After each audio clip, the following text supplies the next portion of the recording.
Gracias, Cristian. Tiene un minuto el colega Tonino Picula. Hvala. Masovni prosvjedi našeg vremena snažno su povezani s trgovima gdje je nagomilano nezadovoljstvo erumpira u političke pobune. Tahrir, Taksim i svakako kijevski Majdan.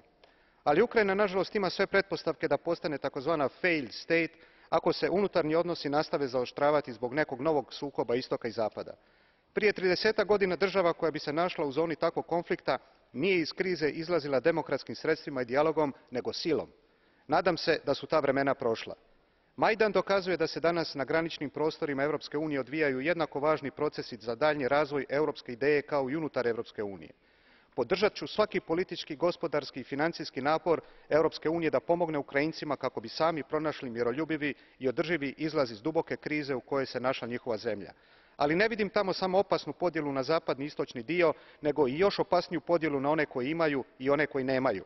Zbog svega toga ovi događaji traže naš promišljeni odgovor na pitanje u kojoj mjeri Rusija i Europska unija na tim prostorima mogu biti partneri, a u kojoj ostaju suparnici. Hvala.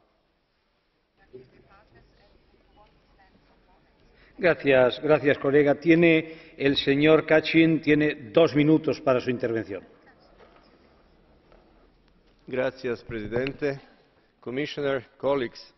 Ukrajina je zelo resen izziv ne le za sosede, ampak za cel kontinent.